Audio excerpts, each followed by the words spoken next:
9:09 on this 24th day of March, 2025. I hereby call 2026, I'm sorry.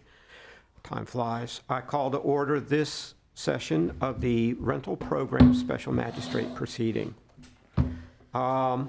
My name is Robert Riggio. I am the Special Magistrate who will be hearing cases this morning. And let me briefly go over the procedure we use, and then I'll go down the rest of our agenda. When your case is called, if you could come forward to the microphone, which would be on your right, on that side, at which time please state your name, and you will be sworn in by the clerk, since the testimony that is given today is taken under oath, at which time the city inspector, who will be at the other microphone at the dais right over here on your left side, will then present the particulars of your matter, all of the facts that the city feels are relevant. The inspector's comments may then be followed by some statements by the city attorney's office. Ms. Diaz is here representing the city attorney's office. And once all of that is finished, you will then be given an opportunity to state your position. And this order is so that you understand where the city is coming from. And if you take exception to it, or you have reasons to think that things that are said are not correct, to correct them. And there may be a back and forth with the inspector and you. And once that is finished, then I will make a decision as to whether or not a violation has occurred, and then assess a fine. Now, understand these are considered serious fines. These matters are called irreparable and irreversible by state statute.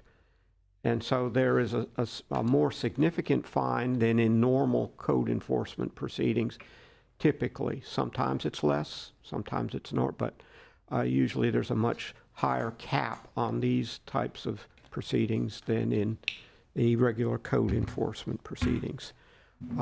And once your case is finished, I will make a decision, and then we move on to the next case. All right. Number 2 on our agenda, are there any announcements? Yes, case number 3, the zoning was listed wrong. We have MFR 20 and it's supposed to be RP. RT? RP. RP. Okay. Any other announcements? That's all. Okay. I do have 2 Zoom, case number 1 and case number 4. Yes, case number 1 and case number 4 will be taken in the order in which they are on the agenda, but they will be via Zoom, meaning that the individuals will be on the screen and as opposed to being present in this room. Okay, I have reviewed the February 2026 minutes, and I have signed off on them. And now we will proceed to the hearing of cases. Our first case is a lien review, RTL 06-19-103, property being at 1055 West International Speedway Boulevard. Grace A. Peterson, trustee of the Amazing Grace ARNP Solo 401k Trust. Oh, I'm sorry. You need to swear in everyone, all city personnel who may be giving testimony today need to do that under oath, so you need to be sworn in. Do you solemnly swear or affirm that the testimony you're about to provide is the truth, the whole truth, and nothing but the truth? Thank you. Okay. And as I said, we will proceed to case number 1. That's a Zoom case? Is there someone present on the other end?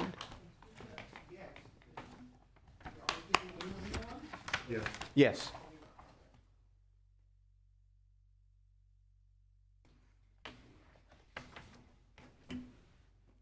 Oh, okay, on the screen.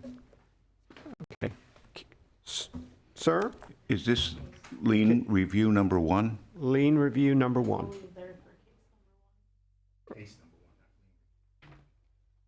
Well, I have it as LR1. Oh, I have RTL 06-19-103, property at 1055 West International Speedway. Correct? Yeah, I think they. I don't know who those, No, lien review number 1. This is lien review number 1. Lien review number 1 is here. Oh, okay. That's better. Case number 1 is, yes.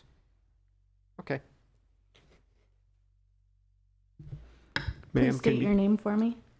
My legal name now is Maria Grace Hoko-Abad Mistrelli. My former name before was Grace A. Peterson. Okay. Raise your right hand. Do you solemnly swear or affirm that the testimony you're about to provide is the truth, the whole truth, and nothing but the truth? I do. Thank you. yes, we have reviewed the case, met with the property owner. Staff would like to recommend a reduction to a total lien amount of $1,500. Okay. You didn't state your name. Excuse me, Mark Jones, Field Supervisor. My credentials are on file with the City of Daytona Beach. Okay. Ms. Peterson, is that acceptable to you? It is. Okay. I think this brings to an end a fairly long-standing matter, and I read through the particulars of this, and I can understand why it's been dragging on for a while. So that's acceptable to me. So therefore, with respect to case RTL, or matter RTL 06-19-103, property being at 1055 West International Speedway Boulevard, Grace A. Peterson, trustee of the Amazing Grace ARNP Solo 401k Trust, being the respondent in this matter, I hereby order that the lien in this case be reduced to the amount of $1,500, subject to being paid within 30 days, or the lien will revert back to the original amount. That's important to understand. There's a 30-day clock. If it's not paid, then it goes back to the original amount and continues to draw more interest, and et cetera. Can I ask? That house is under contract and we should close on April 10th.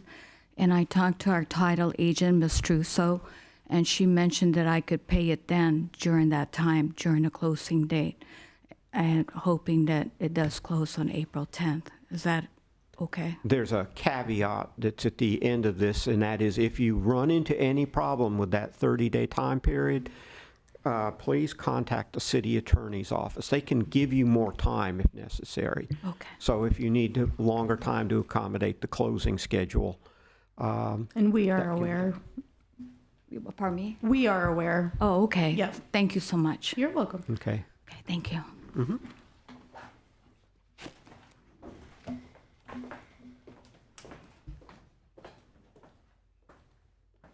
Okay. Our next case is number 1, RTL 03-2609, Axel Polyak and Jorge Polyak, cited for failure to correct violations of Land Development Code Article 4, Section 4.1.a, Article 5, Section 5.2.a.2 at 100 Carmichael Way. Is someone, oh, there you are. Sir? Morning. Yes, Or sir. gentlemen, if you could be sworn in at this point. Can each of you state your names for me? Jorge Poliak, Axel Polyak. Raise your right hand. Do you solemnly swear or affirm that the testimony you're about to provide is the truth, the whole truth, and nothing but the truth? yes. Yes. Thank you. Okay. Mr. Yates? The case before you is a zoning violation. This case was field generated. The property is zoned PDG. Other accommodations known as short-term rentals are not permitted in this zoning district. The violation was first observed February 5th, 2026. They were notified the same day, and they stopped advertising on the 5th as well. The daily posted rate was $276. The advertisement displayed one review. The check-in time was shown as 4 p.m. to 11 p.m. and check-out 10 a.m.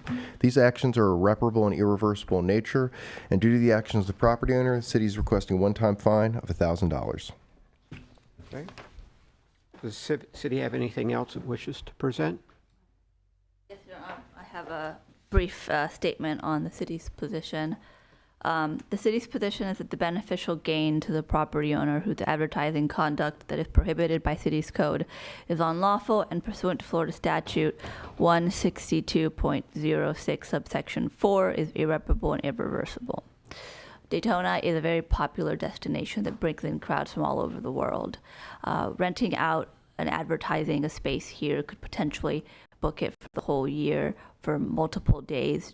One day's advertisement, it can't be undone. Under our city's code, advertisement is a presumption of liability. In addition, that information has long-ranging effects to luring patrons here under contract to participate in unlawful stays in our city. Patrons risk poor health, poor safety, and welfare due to unregulated or self-regulated vacation accommodations that patrons enter into at their own risk.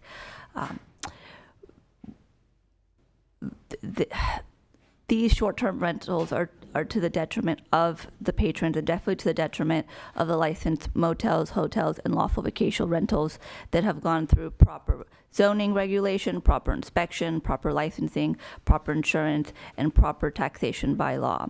Properties who have staff on site 24/7 to address any emergency concerns patrons or the community may have.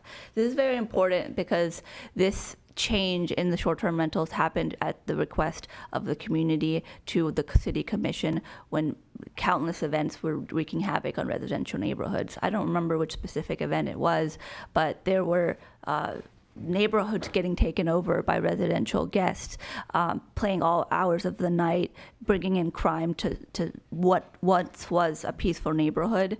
No one's on site, right? The Hilton has someone on site 24/7, and inns have people on site to address those and tell residents to patrons to calm down. Airbnb hosts aren't there, right? They don't have staff 24/7 to address these concerns. In response to this outcry, the City Commission has strong enforcement against short-term rentals that are unlawful in this city. The monetary effect of these unlawful rentals is tax avoidance, inadequate insurance coverage, and unfair business competition to lawful accommodations. The transient nature of the rentals means that the enforcement is typically limited to identifying the advertisement, because by the time code enforcement arrives to the property, the transient patrons are typically gone or claiming a misleading relationship that's often contradicted by advertised visitor comments. The community effect is that the transient business used within unauthorized residential neighborhoods affects density, parking, noise, and safety. They affect the peaceful enjoyment expected in residential neighborhoods, and it diverts from traditional and reliable residential norms. State law adopted by the city defines vacation rentals to include advertisement for transient guests. Therefore, the city requests a finding that these violations are irreparable and irreversible in nature, and also given the gravity under state law, a fine of up to $15,000 is warranted.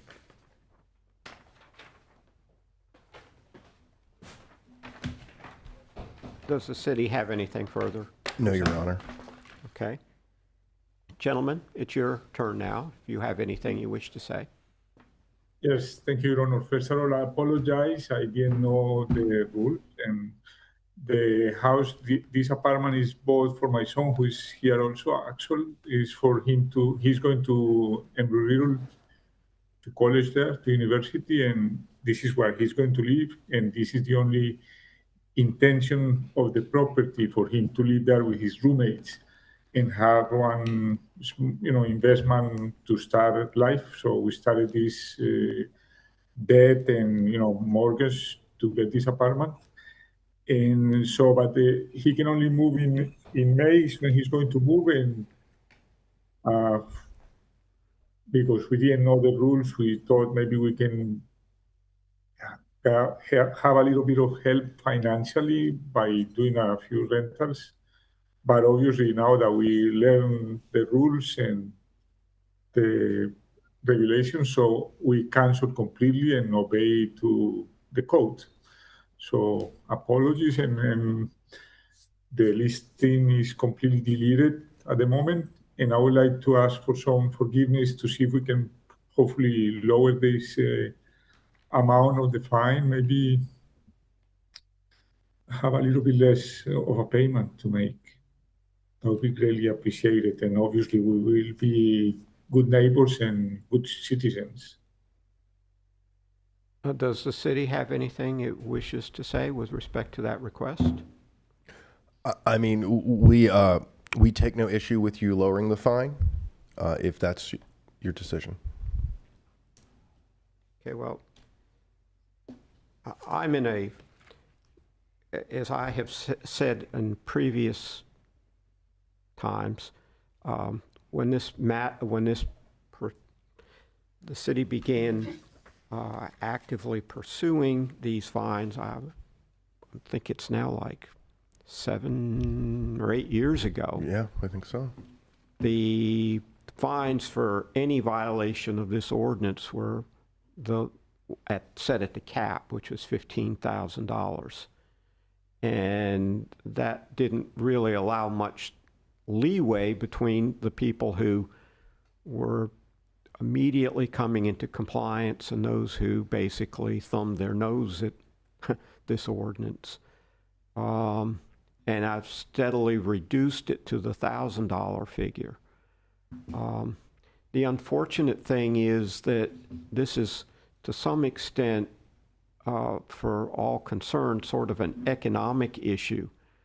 And at some point, the economics of the rental can become it can become actually cost effective to pay fines and not comply.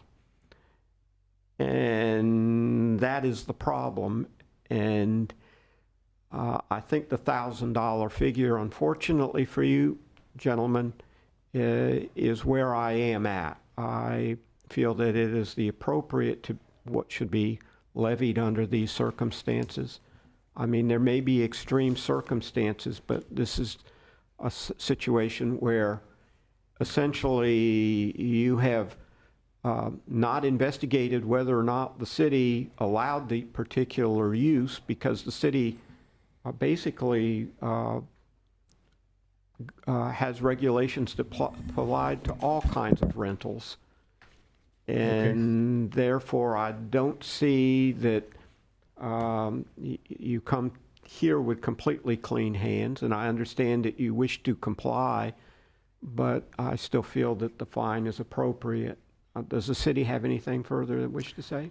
I just want to just quickly add, Airbnb and other rental websites, I have reached out to Vrbo and Airbnb myself personally, and they have both confirmed that when people sign up in Daytona and any city, they do give them a warning, a notice when they sign up, and tell them to check local rules to ensure that it's allowed, and that wasn't done in these cases.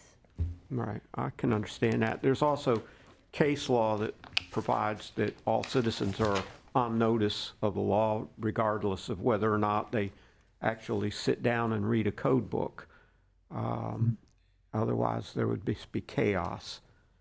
So my decision is that the fine of $1,000 will be levied in this situation. So therefore, with respect to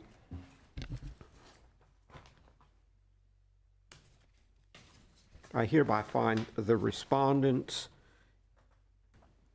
Axel Polyak and Jorge Polyak in case number RTL 032609 as the owners of the property at 100 Carmichael Way to have been in non-compliance of Article 4, Section 4.1.a and Article 5, Section 5.2.a.2 of the Land Development Code, which prohibit short-term rentals in zoning districts not zoned for short-term rentals, and such violations are irreparable and irreversible because the improper benefit obtained by the owner and the damage surrounding neighborhood occurs at the time the violation occurs and cannot be undone as provided for by Section 162.091D Florida statutes.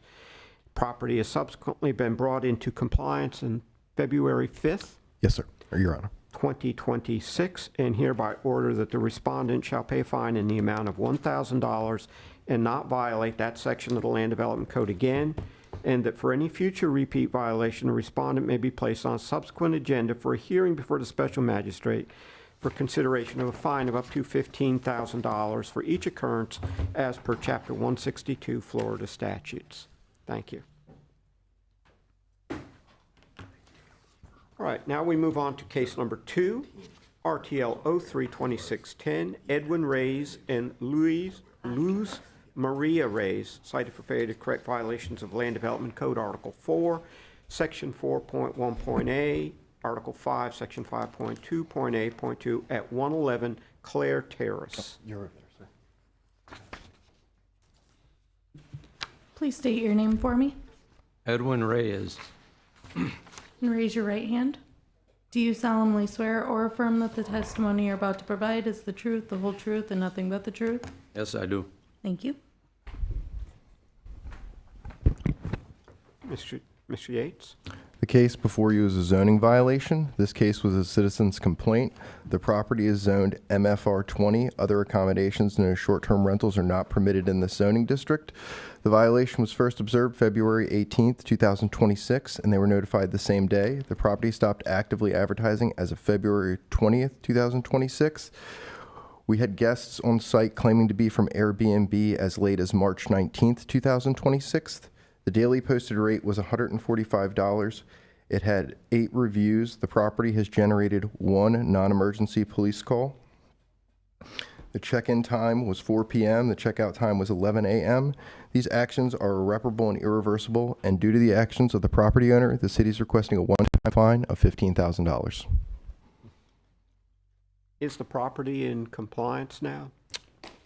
Currently, it appears to be. I haven't seen anyone since the 19th Of March. March? Yeah. Okay. And they were the respondents were notified on February 18th? Yes, Your Honor. Okay. Ms. Diaz, do you have anything to say? No, Your Honor. Ms. Diaz?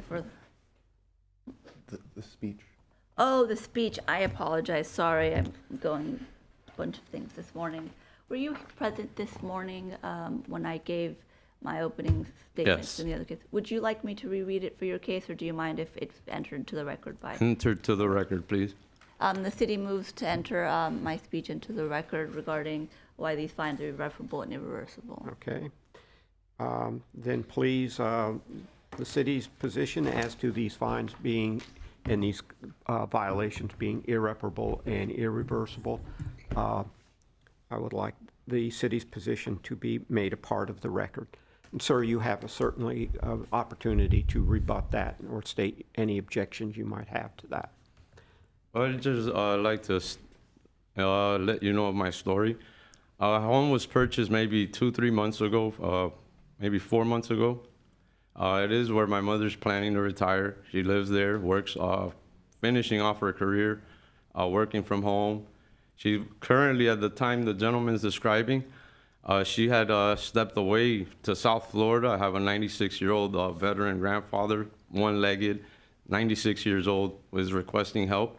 She went in that direction. I have a family member that was allowed to stay there, which is, if you realize on the post, it is his image. We weren't aware of any type of B&B situation going on until the gentleman states he informed us. I never got that notice stating that you guys were looking, we weren't in the area. When we finally receive it, I'm tracking down the gentleman, family member, to please, hey, get this off of here. He figured he'd help us out by using that downtime that my mother was in home, which is maybe a week. And that's the time the gentleman showed up. He says there are reviews. Those reviews are basically a post that the gentleman works in B&B. So it was pertaining to another home. He used that platform to place my home in. So that's where the whole review stuff comes. As soon as I got wind of it, it got shut down. And I can't believe there was more than maybe one person that might have showed up within that time frame. I don't know where he's getting, you know, all these other B&B'ers. And I mean, the house has only been there for 4 months. I decided to move here. I helped her purchase it for her retirement. And then, you know, that's where we're at with the whole, I have no interest in being a, you know, hotel or catering to guests. You realize that's not me in the post. Okay. Try to correct it the best I could, you know, once I caught wind of it. Mr. Yates? I just want to state my Sir, story. if you have more to say, No, please do. that's good. Okay. They were informed per statute on February 18th, 2026. We had phone conversations in between the 19th and 2020, and sorry, we've had phone conversations with both him and his brother that took place before March 19th, not my brother, 2026. for I'm the sorry, record. cousin? What family relation is he? I'm sorry, he claimed to be. Okay, sorry. This has been ongoing since I, Where they stated that the reason they hadn't stopped is because if they did stop the bookings they already had, they would be charged. I told them to stop. They continued to rent. Like I said, this also generated a non-emergency police call. I've gotten at least 8 calls on this property complaining. So this certainly is one of these cases where we do feel the full fine is necessary. Okay. there was no police call that I recall. There was a police visit, and that was when I was at that home. I was actually present there, and my brother is probably whoever's on video cam. That was my brother that we were visiting there. We had an issue with a nephew. He's veteran, out of the Army, mental problem discharge. And that was a whole altercation he's maybe referring to regarding a police visit. When there's time, I have a few questions. Okay. Ms. Diaz, if you wish to ask a So few I questions. just want to please do. quickly remind you that you're under oath. It's the same as if we Definitely. were in court. You, in your opening, you mentioned that you didn't know that this was being rented. Is that still correct? Yes, Are you testifying today under oath that you did not, you or any of your representatives didn't tell the code officer that you can't cancel the listings because you'll be fined? I did not tell him anything of that nature because I have when he spoke to me, That was his partner, not him. Did your representative? I don't have a representative. That's what I'm trying to say is whoever was running the B&B was trying to do it. They were permitted to stay at the house, and they were doing that. Within maybe a week's time, as soon as I caught wind of it, it was cut off. Can you expand on, was it cut off? No. No, as I stated, me and him spoke on the phone, and after that, we still had guests there on March 19th. So certainly not. I had to track the gentleman down. Obviously, if you're doing something that you're not supposed to do, you're gonna hide. So I can't give you legal advice. Typically, when we do like landlord-tenant situations, what they do in those situations is we find the landlord because the landlord owns the business, and the landlord takes it out of the tenant's rent and charges the tenant. You're free to do whatever you would want. I'm willing to take the responsibility. I just But- wanted to clear my story. Yeah. You know, exactly. I'm not trying to be under the radar or run B&Bs. That's not I work with marinas. I know a lot of people. That's another concern. I moved to this community. I'm having issues. I do have a lot of friends and family. They are going to visit me. It is a beach home. Has nothing to do with B&B, but I feel like you guys may come after me every time I see, a neighbor's going to say, yeah, I saw 4 people over there. Friends and family, and stuff. That has nothing to do with it, but it's very concerning. Just purchase a home, and it's like, Mr. Yates, did you say that the Airbnb or the advertisement went down on the 20th? Yes. Okay. Okay. So no, they responded immediately, but continued to rent. I have 2 separate instances of body cam footage where people say that's how they're renting, including the 19th.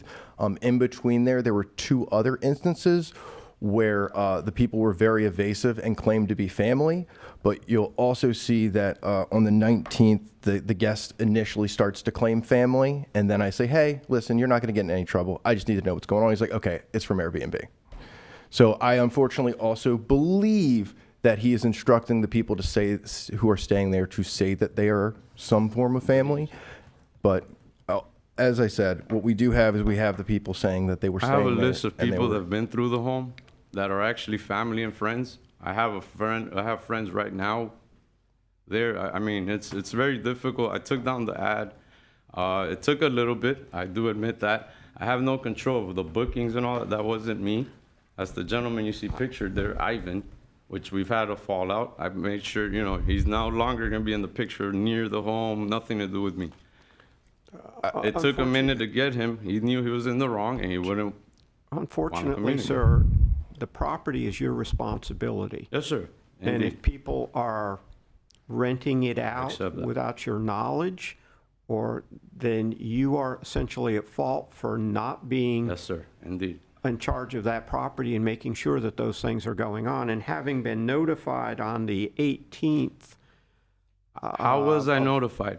I want to understand how. I know he said something was posted on the door. My door's blown out. I have like a patio door. That thing blew out with the wind. There was nothing there. Guys, can you go to the last photo of my presentation, the very last one, and you'll see there's a posting there. So you can see obviously we have the other parts of it too, the affidavit and all that, but there's the posting on the door right there. If you notice, it's cloudy. That day it was very windy. That blew off of the door. Pretty sure. The door It's there is on off the hinges. It's there on the 19th in my body cam too. Well, again, I haven't been in the area until maybe a couple of days ago, so I guess I here's what never saw that paper until I received it in the mail. Can I let clarify? Mr. Yates finish. I want to clarify one thing. The gentleman said that he took down the ad. So what we know then, if he was under oath and he's telling the truth when he took down the ad, then he was aware Once February- you informed me.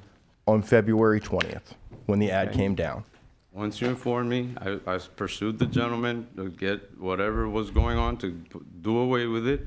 It took me a while to get him, and that was the delay you're describing. Okay, Mr. Yates. I'm not here to heard- fight it. I just want to tell my story. That's it. I've heard the statement this is a beach house. How far off at the beach is it? I believe it's 3 blocks. 3 blocks. Okay, so it's across South Atlantic. Yep. About. Okay. Yeah, I it's made one right more behind comment. like the Winn-Dixie. And I It's- made one more comment. It has nothing to do with Mr. Yates. Okay. If you Google that after the fact, I've been trying to understand the law a little better. As I said, I've only been here 4 months and on and off because I do work south. My mother was staying here. If you Google my area code, it states that B&Bs are allowed. So that, not to make an excuse, but I'm thinking, I would never think it wouldn't be allowed. I didn't have nothing to do with it, but when I Googled it does say that area code is allowed. I'm not sure if it's the community I'm in that it's not allowed. I'm trying to understand part of it. Sir, you're on. I'm not interested in You're on B&B. notice of Yes, all city ordinances. Yeah. And that goes back to, I think, a Supreme Court decision from like the 1920s. Yes, sir, indeed. Yeah. I don't know. And that's established law in Florida. So you're saying when you Google it, 33118, 32118. why didn't you contact the city to confirm You're like correct. Airbnb told you to? I wasn't interested in B&B, as I said. I only searched that after the whole situation arose, just out of curiosity. Sir, regardless of I know, whether I it's know. short-term or long-term, the city regulates all term rentals, I period. understand that. Whether it's short-term, But I long-term, wasn't trying to do rentals. And that's- so I understand, and I understand your situation, but I also understand that there's this anomalous renters showing up a month later, and there's a lot of, There'll be people showing up regardless. Like I said, people visit me. I work with marinas. I know a lot of people. Every marina is like a whole, say, apartment complex. And just as I use their stuff, sometimes they'll borrow my stuff. I'm on the beach. A lot of people visit, they're going to visit. But sir, that person, according to Mr. Yates' testimony, said he was there because Right, he had that's seen the the whole, property on that's the... the whole thing with Mr. Ivan on the B&B. I get that I part have of it. something too. And I'm so not going against that. I think I've heard enough of this because it's one of these things where it's dragged on and on and on. I've only owned the house for 4 months, sir. I've tried to reduce fines for those people who stepped up to the plate and immediately brought in compliance, but this is sort of dragging on. It's sort of like the dog ate my homework type of situation, and This is Claire Terrace. I'm finding that the situation and they just don't reconcile with each other. Notices are given, people are aware, but then things happen, and so I'm going to levy the fine as requested by the city. So therefore, in case number 2, RTL 032610, I hereby find the respondents, Edwin Reyes and Luz Marie Reyes, as the owners of the property at 111 Claire Terrace to have been in noncompliance of Article 4, Section 4.1A, and Article 5, Section 5.2.A.2 of the Land Development Code, which prohibit short-term rentals in zoning districts not zoned for short-term rentals. Such violations are irreparable and irreversible because the improper benefit obtained by the owner and the damage to the surrounding neighborhood occurs at the time the violation occurs and cannot be undone as provided for by Section 162.091D Florida statutes. The property has subsequently been brought into compliance on, Mr. Yates, do we have a compliance date? We'll call it March 19th, 2026, because that was the last time we saw someone on property. March 19th, 2026.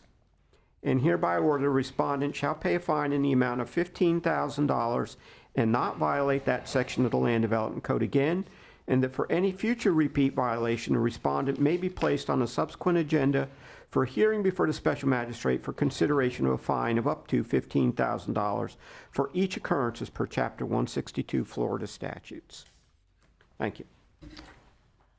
I know the order has been issued, but just for the record, I wanted to, so I Googled 2 things.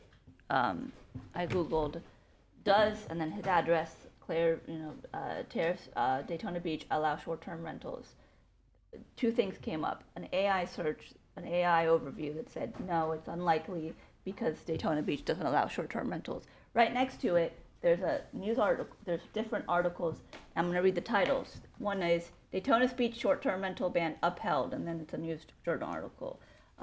Then there is a link to our page that says that short-term rentals, this is our website that says the registration program is only for long-term rental properties, and it links the ordinance that says that short-term rentals aren't allowed.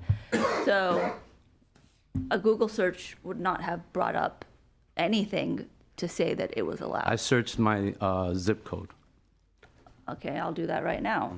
And it's just not. I understand, but the proper way of handling a matter like this is to contact the city or to read the code.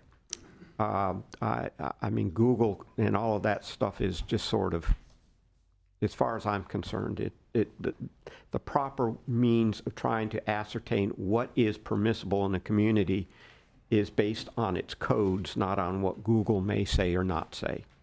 And anyone who consults Google or any of those computerized search engines does so at their own risk, as far as I'm concerned.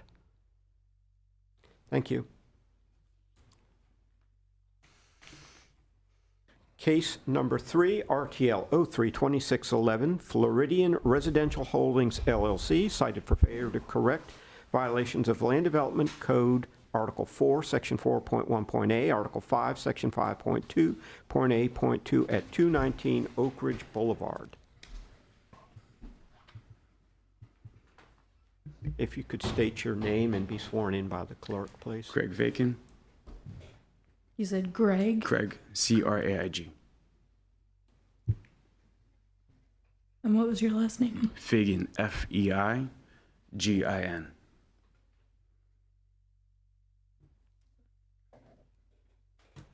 And raise your right hand. Do you solemnly swear or affirm that the testimony you're about to provide is the truth, the whole truth, and nothing but the truth? I do. Thank you. And then what's your relation to the property?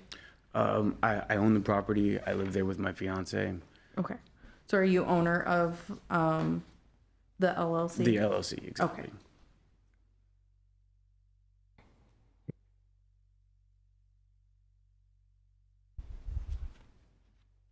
Mr. Yates? The case before you was a zoning violation.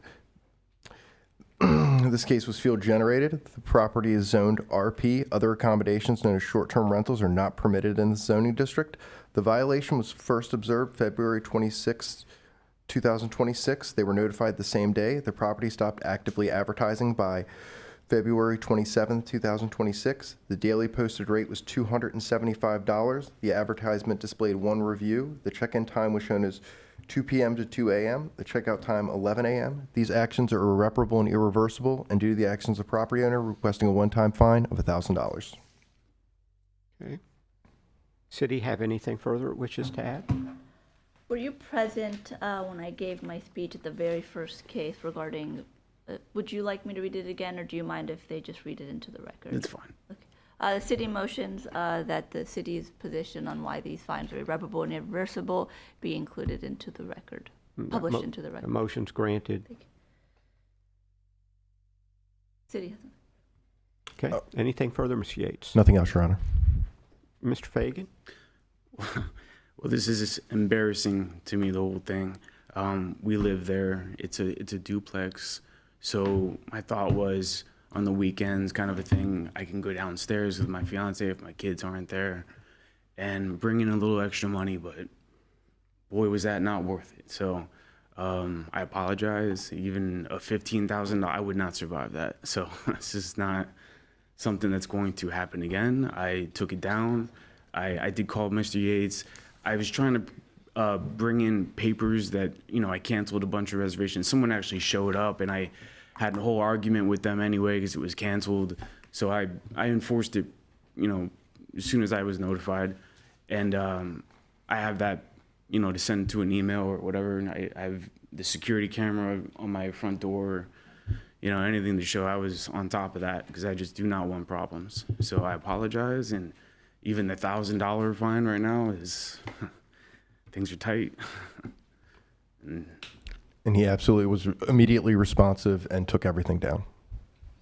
Okay. Does the city have anything further? Nope, the city has nothing further. Okay. And We Mr. Yates? I do want to mention, I appreciate your cooperation.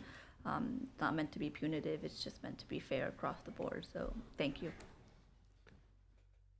Okay. Mr. Yates, you had requested a fine of $1,000. Yes. Based on Mr. Fagan's actions, I'm willing to reduce that to $750. Thank you. I want, the whole purpose of these proceedings is to try to obtain compliance. And I have been here now for, I think, 7 or 8 years, and the number is getting fewer, but they're still here, and, people are still going on, and I appreciate your efforts. I understand probably you had some very unhappy people, but you stepped up to the plate and did the right thing. So therefore, in case number 3, RTL 032611, I hereby find the respondent, Floridian Residential Holdings, LLC, as the owner of the property at 219 Oak Ridge Boulevard to have been in noncompliance of Article 4, Section 4.1.a, and Article 5, Section 5.2.8.2 of the Land Development Code, which prohibits short-term rentals in zoning districts not zoned for short-term rentals. Such violations are irreparable and irreversible because the improper benefit obtained by the owner and the damage to the surrounding neighborhood occurs time the violation occurs and cannot be undone as provided for by Section 162.091D Florida statutes, and that the property has subsequently been brought into compliance on February 27, 2026, and hereby order the respondent shall pay a fine in the amount of $750 and not violate that section of the Land Development Code again, and that for any future repeat violation, the respondent may be placed on a subsequent agenda for a hearing before the special magistrate for consideration of a fine of up to $15,000 for each occurrence as per Chapter 162 Florida statutes. Thank you. Thank you.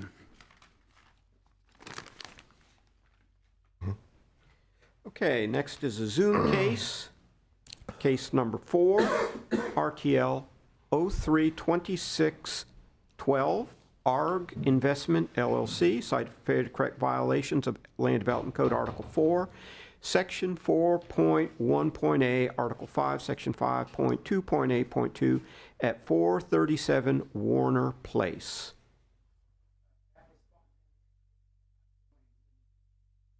Have they joined at all?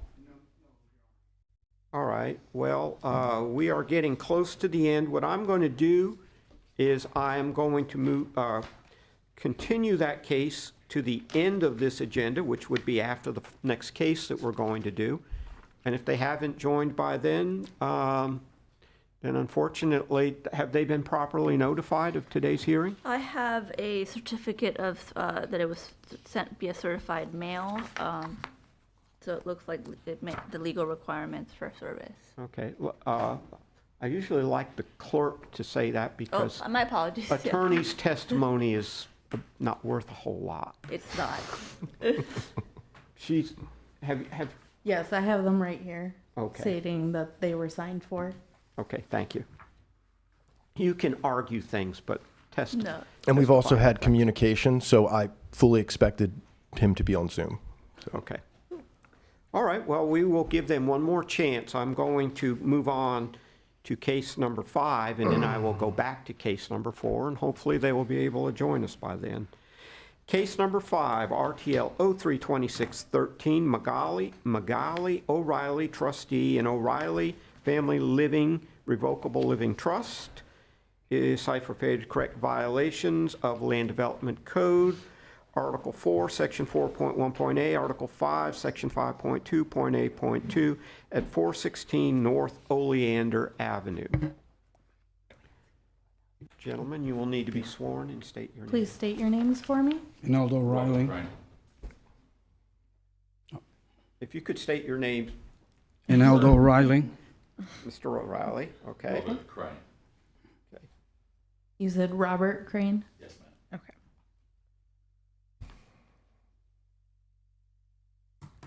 All right. Raise your right hand. Do you solemnly swear or affirm that the testimony you're about to provide is the truth, the whole truth, and nothing but the truth? Yes, ma'am. Thank you. And then, Robert, what's your affiliation? I am Mr. Riley's tenant Okay. for 18. Oh, I remember this now. Okay. Okay. Mr. Yates. All right. This case before you is a zoning violation. This case was field generated. The property is zoned RP. Other accommodations known as short-term rentals are not permitted in the zoning district. Excuse me. The violation was first observed January 28, 2026, and the violator was notified the same day. The property stopped actively advertising as of February 6, 2026. The daily posted rate was $74. It displayed no reviews. The check-in, check-out time were 3 p.m. and 11 a.m. These actions are irreparable and irreversible in nature, and due to the actions of the property owner, the city is requesting a one-time fine of $1,000. Okay. Ms. Diaz, does the city have anything further to present? Yes. Were you both present when I gave my speech during the first case? Yes. Would you like me to reread it, or do you mind if I motion to add it to the record? Just add it. Okay. The city motions to add our speech to why these fines are irreparable and irreversible in nature to be published into the record. Okay. Then I'm going to grant the city's request or city's motion that its presentation regarding these fines being irreparable and irreversible as set forth in case number 1 earlier in this proceeding be added to the record. That doesn't mean that you can't argue against or rebut any of the comments that were made by the city. It just means it's in the record. Okay. Okay. Nothing else, Your Honor. Okay. Gentlemen? First of all, sir, I wasn't even aware. I'm the owner of the property. I wasn't aware that the property was even on Airbnb. I actually was made aware of it after I received the letter and I had my first conversation with Mr. Yates. And then he sent me the ad, and that's when I mean, I was shocked when he actually told me that it was an Airbnb, and I kept on telling him, how could that be? That's impossible. And then, because I have yearly leases on the property, which I have with me, so to me it was a shock that the property was an Airbnb. But then I realized, he sent me the ad, and I realized Robert will take on from here because he was the one that actually placed the ad without my knowledge. So he will explain his situation and what went on. Sir, if I may, just so I understand, is Mr. Crane your tenant? He's one of my tenants, yes. Okay. So, Your Honor, in September of last year, I had a pretty big surgery. I had a toe amputated. I had a nasty infection in my foot. 2 days after I got out of hospital, I lost my job. Brilliant timing by the company. And I was kind of desperate. I had a surgery on my foot, which stopped me from being able to basically leave the house or do anything. I couldn't even go out and look for another job until it healed. Finally, when it did, I was pretty desperate, to be honest. I was doing whatever sort of gig economy type work I could find. I was driving an Uber, and this looked like just an easy way. It was me that placed the ad. Mr. O'Reilly had no knowledge of it. I didn't know that I needed to inform him, and I know I was wrong, and I'm sorry for the violation. I had rented, so in 2023, before I moved here permanently, I had rented Airbnbs myself in Daytona Beach. And it honestly didn't occur to me that Airbnb would allow rentals in an area that was not zoned. Now I understand Melissa's comments about the warning, but the warning from Airbnb actually doesn't say to call the city. It just says to comply with local regulations, as I remember it, and I may be mistaken, and apologies if I am. But that was why I never imagined that would be an issue, and I was in a pretty desperate situation.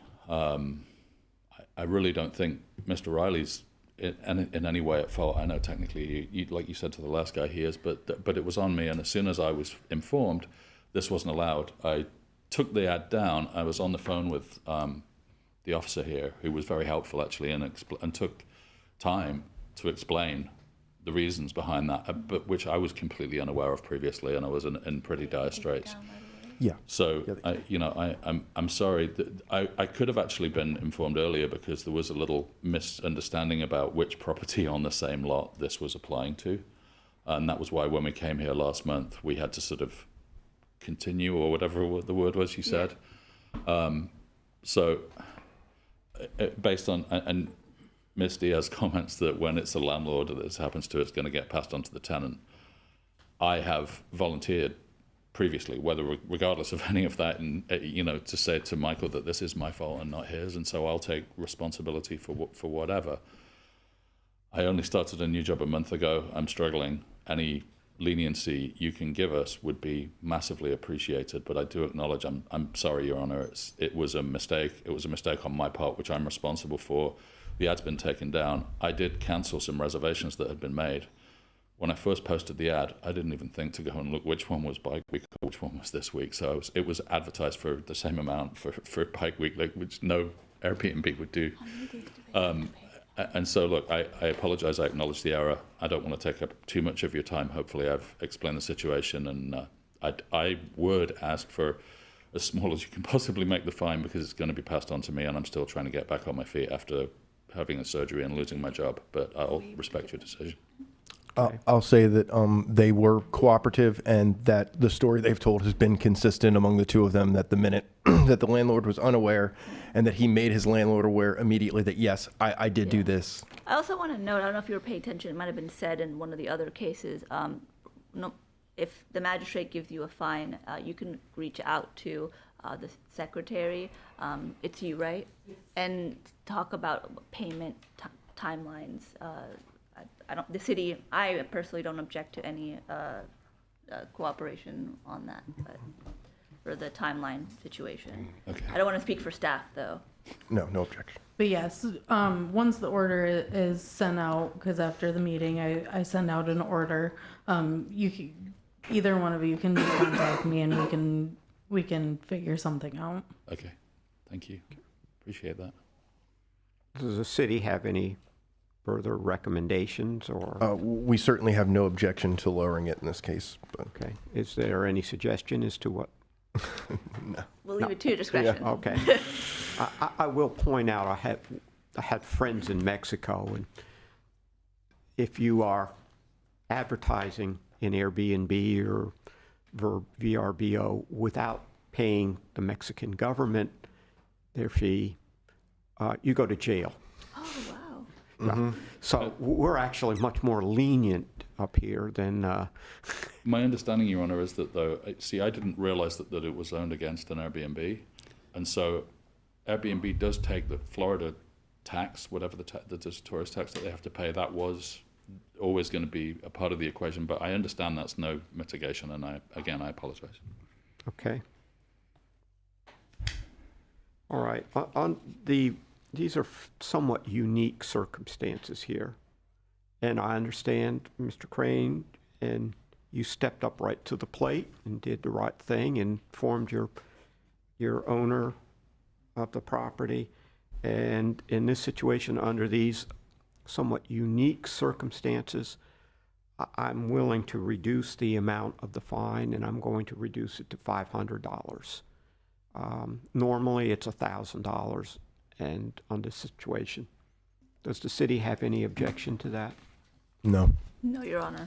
And I still feel that these are, to some extent, what we were called economic violations, because they're premised on people making money.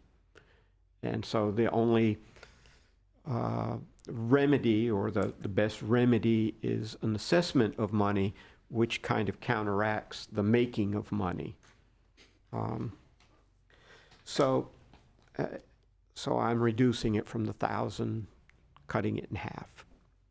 So Thank you. therefore, in case number 5, RTL 032613, I hereby find the respondents, Magali O'Reilly Trust and O'Reilly Family Revocable Living Trust, in case number, as the owners of the property at, 416 North Oleander Avenue, to have been in noncompliance of Article 4, Section 4.1A and Article 5, Section 5.2.8.2 of the Land Development Code, which prohibits short-term rentals in zoning districts not zoned for short-term rentals, and such violations are irreparable and irreversible because the improper benefit obtained by the owner and the damage to the surrounding neighborhood occurs at the time the violation occurs and cannot be undone as provided for by Section 162.09 1D Florida statutes, and the property has subsequently been brought into compliance on February 6, 2026, and hereby order that respondent shall pay a fine in the amount of $500 and not violate that section of the Land Development Code again, and that for any future repeat violation, the respondent may be placed on a subsequent agenda for hearing before the special magistrate for consideration of a fine of up to $15,000 for each occurrence as per Chapter 162 Florida statutes. Thank you. Thank you. Thank you. Thank you. Good to meet you. Thank you, Good sir. to meet you too, sir. Okay, we are now going to go back to case number 4, RTL 032612, ARG Investment LLC, LLC, who is cited for failure to correct violations of Land Development Code Article 4, Section 4.1.A, Article 5, Section 5.2.8.2 at 437 Warner Place. Is there anyone here on behalf of ARG Investment? Before we begin, the city objects to his camera being off. He can't be sworn in. Again if he... Okay, there We go. have someone. Thank you. My bad. I'm sorry. Normally, we move right along and we impose a fine, so it's important to be present during the proceeding, but we held off in this instance because we're a short agenda, and now we can hear your matter. Sir, you need to be sworn in and state your name. All right. Go ahead and state your name. My name is Williams Lugo. State your last name for me again.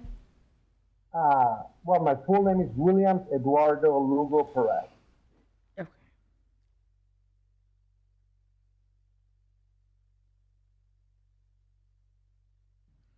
All right, and raise your right hand for me. Do you solemnly swear or affirm that the testimony you're about to provide is the truth, the whole truth, and nothing but the truth? Yes, I do. Thank you. So in addressing you, should we say Mr. Lugo or Mr. Perez? Mr. Lugo is fine. Okay. And if you All could right, first I want. can you sorry. state your affiliation? Are you I'm the a part owner. Part owner? Okay. Yeah. Okay. Mr. Yates? Mr.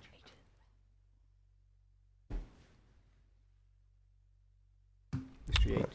The case before you was a zoning violation. This case was field generated. The property is zoned M1. Other accommodations known as short-term rentals are not permitted in this zoning district. The violation was first observed March 3rd, 2026, and they were notified the same day.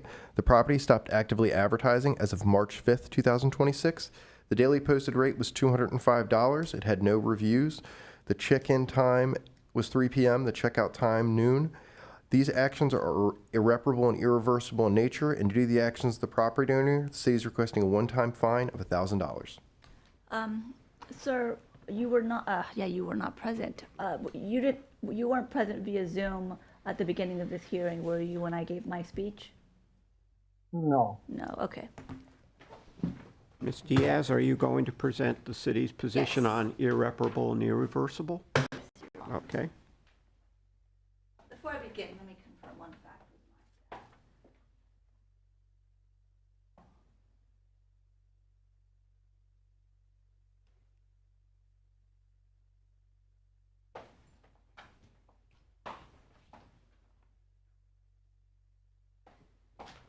Okay.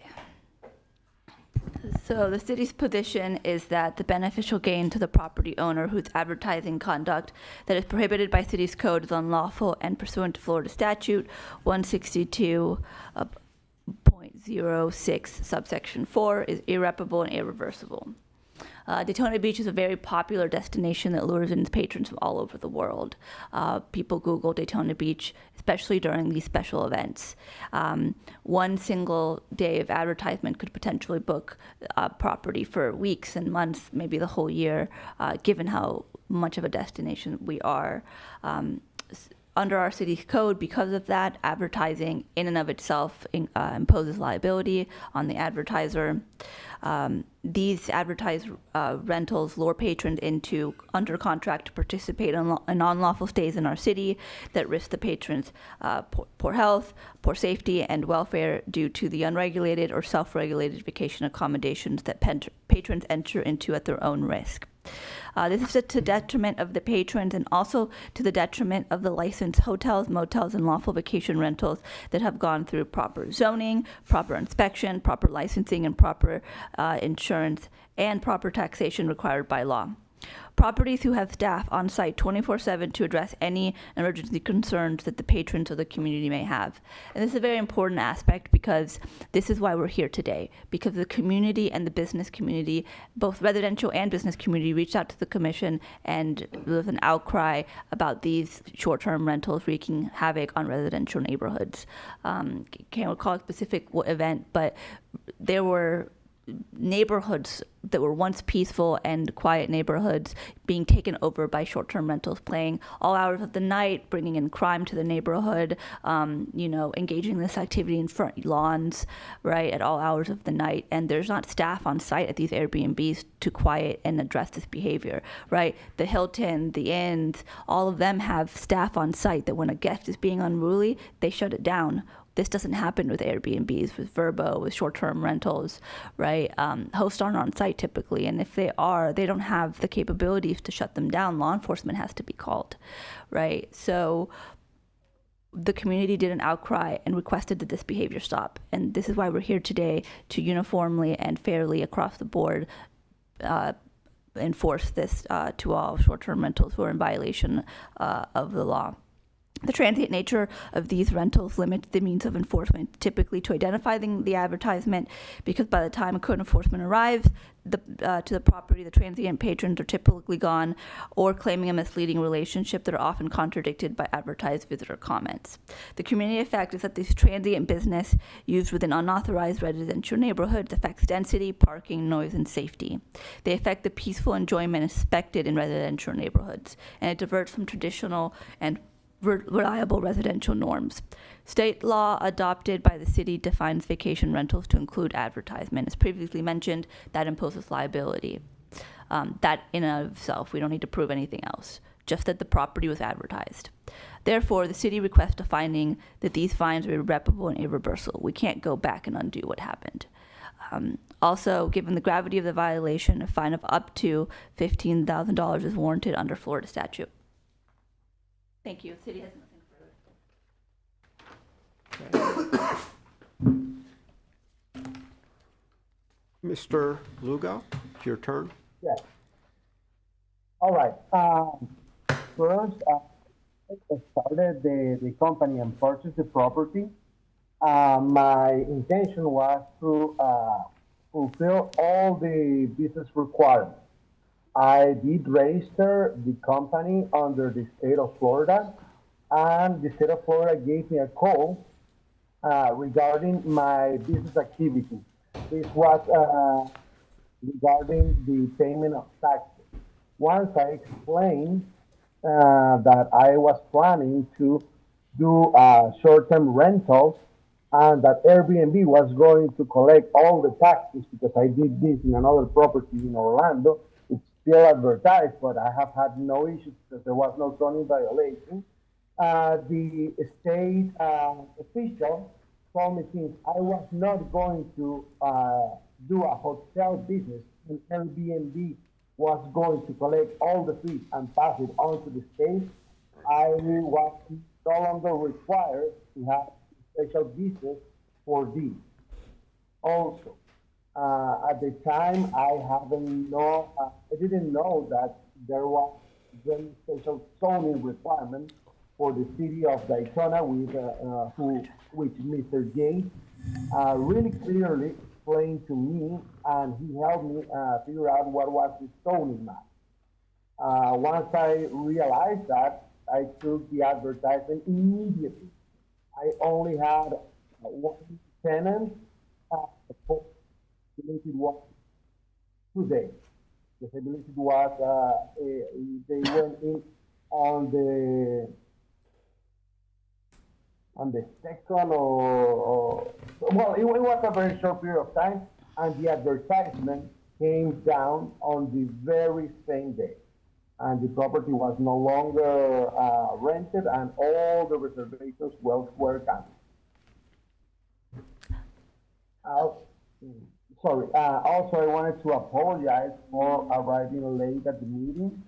I didn't realize that the time changed. I am not in the States, that's why I wasn't able to get there on time. It's usually 6 hours difference between Spain, Madrid, and the East Coast of the United States. That's why I was almost at 1 hour late. I was like a couple minutes earlier. But once I saw that there was someone already speaking, I checked on the time zone and I realized that it was my mistake. I'm sorry and I apologize. And also, I have had multiple issues with that property. And since I was not here, I was not there in the U.S., it has taken me a very long time. So this property, even though it is part of my business, has taken considerably amount of money. And at this point, I think I'm going to sell it because I have got into financial hardship. And if I can get any reduction, but especially a reduction in time or a way to pay the fine in installments or later, that will really, really help me. I will really greatly appreciate that. Yeah.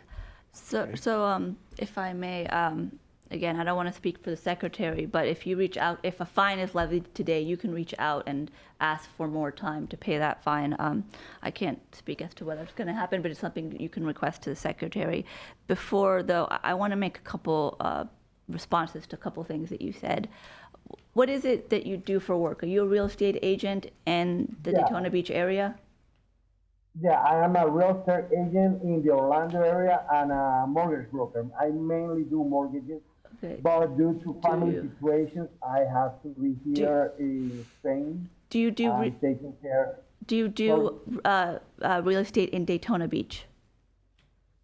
I have only sold one house to a friend of mine. Okay, but you do real No, estate not my generally, friend. right? So, real estate agents, again, I don't want to give testimony, but I have spoken with a lot of real estate agents, and they get a very common question. Hey, if I buy this house, can I rent it? Real estate agents are very well versed in when something's rentable and when something's not. They know when to look up the code. They know they have to. It's a question they get all the time. So I find it very unbelievable that you didn't know that you were supposed to look up whether this could be a short-term rental. You are a real estate professional. It's probably one of the questions you get asked all the time when you sell a home to someone that's looking to rent it. And so our website says for less than 6 months rent, less than 6 months plus 1 day, please contact and then a phone number to determine if your zoning allows short-term rentals. It's on our website. So that's all I have to say. Sorry. Thank you. I'm sorry. And at the beginning, my interest was to do a long-term rental because for short-term rentals, as I told you, I did it in Orlando, I don't really think it's worth it because of all the cleaning fees and all the headaches. And what you said before about having the neighborhood and the neighbors complain, I think that is absolutely true. And the only reason I did it for this very short period of time is because I am out of the country. The house still needs to have some reparations. I am in the process of requesting the permit to change the roof. So I wouldn't have a long-term tenant, which I should actually have a year contract with a tenant, but I needed the money, really needed the money because of my financial situation right now, and I couldn't get a tenant there and then tell you, hey, you need to get out because I need to change the roof and leave the foundation of the house.